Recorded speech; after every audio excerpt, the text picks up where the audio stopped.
Naramdaman ng huling awiting Nais kong malaman mong ika'y bahagi na ng buhay ko.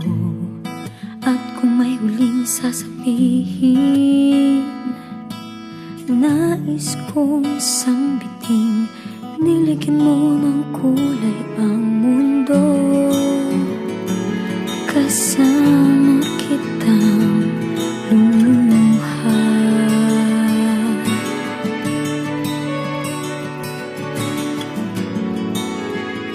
Dahil sa'yo ako'y may pag-asa.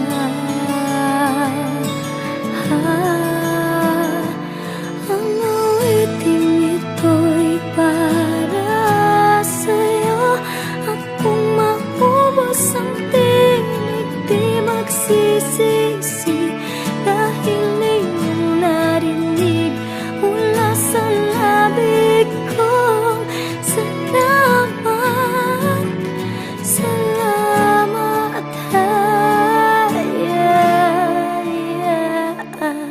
sana iyong marinig tibok ng damdamin.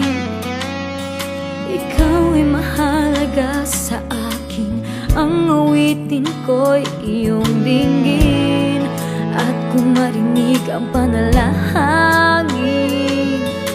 lagi kang naroroon, humihiling ng pagkakataon.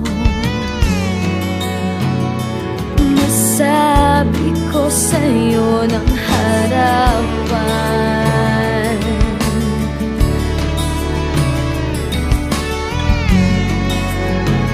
kung gaano kita kailangan.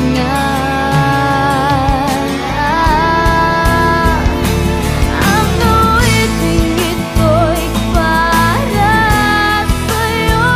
At kung maubos ang tinig, di magsisisi. Dahil iyong narinig mula sa labi ko. Salamat, salamat,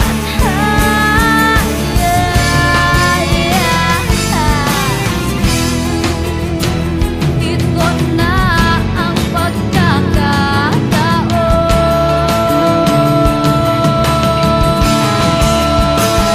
DJ, Happy Teacher's Day. Maging masaya ka lang at mag-enjoy sa pagtuturo. Mag-utay ka na rin sa paghahanap ng mapapakasawa mo. May blessing ka na sa amin ni mama mo. Yes! Kuya, Happy Teacher's Day! Love ka namin kahit madalas kang masungit. Anak, pagpatuloy mo lang ang pagsisikap mo. Proud kami sa iyo. God bless. Happy Teacher's Day sa lahat. Ganun mo. Happy Teacher's Day sa lahat po ng teachers and also to my mom. Mami, even though you're not in a classroom setting, I know na yung trabaho mo as administrative officer too ay mayroong huge impact in both students and the teachers po. And I know your hard work and dedication will paid off once you retired. And also as my mom, I always proud of you po. Para sa aking bebe, ang aking mensahe kay Ma'am Irish, lahat kami ay proud sa iyo. Hindi lamang dahil sa mga achievements mo, kundi proud kami sa iyo bilang ate, bilang anak, bilang tita. Kaya lang, dapat mag-asawa ka na. Hindi pwedeng si Hailey lang ang bibi natin.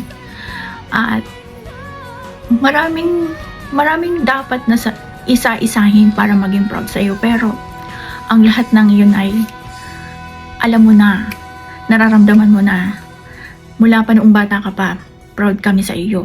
Ikaw yung naging sandalan ng iyong mga kapatid. Ikaw yung naging parang magulang nila habang wala kaming mga magulang sa tabi ninyo. Doon pa lang, proud na kami sa iyo. Lalo na ako. Gusto ko sana, kung maaari, magkaroon ka ng break pero ayaw mo. Gusto ko sana na magbakasyon ka, magpahinga ka, kasi nakikita ko na halos hindi ka na natutulog para lamang magampanan mo ang iyong tungkulin sa paaralan at sa mga bata. pero ayaw mo magpahinga katulad na lang nung ikaw ay lalaban. Sabi ko sa'yo, matulog ka na. Hayaan mo sila, pero ayaw mo. Ang gusto mo, gawin mo pa rin. Yung kahit pwede naman na hindi mo na gawin, ginagawa mo pa din. Yung kahit hindi na okay ang pakiramdam mo, papasok ka pa din. Kahit sabihin mo pa rin na, ayaw ko na talaga. Suko na talaga ako. Ayaw ko nang magturo. Pero paggising mo sa umaga, pa-school ka pa rin. Pag hinanap kita sa gabi, nasaan ka? Nasa school ka pa din. Yan ba ang ayaw ng magturo? Yan ba ang suko na? Ewan na lang sa iyo, ate. Pero, on top of that, proud na proud ako, kami na pamilya mo sa iyo. Hindi lang dahil sa mga achievements mo, kundi bilang ikaw. Bilang ikaw na masipag, matulungin, mabait, at responsableng tao. Doon kami proud sa iyo. We love you. I love you very much. Magandang araw po sa inyong lahat. Ako po ang ina ni Jaime. Ako'y bumabati sa inyo ng Happy Teacher's Day sa lahat ng mga guro na narito at nakakatipon-tipon ngayong araw na ito. Ako po ay nagpapasalamat bilang ina ni Jaime dahil siya bilang isang anak ay mabait at mapagmahal din sa magulang. Ako po ay nagpapasalamat sa inyo at ako ay binigyan ninyo ng pagkakataon na magsalita kahit ako hindi na makarating sa inyo diyan sapagkat wala po akong lakas na makapunta, ay pinaabot ko na lang po ang aking pasasalamat sa inyo at ako ay binigyan nyo ng pagkakataon na magsalita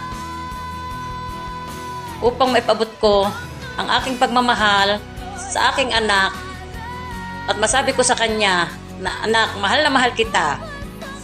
Bilang ina, ako ay nagpapasalamat sapagkat ikaw ay naandyan at laging nakagabay sa magulang. Maraming salamat po sa inyo at sa panahong ito ay ako ay inyong binigyan ng pagkakataon na magsalita.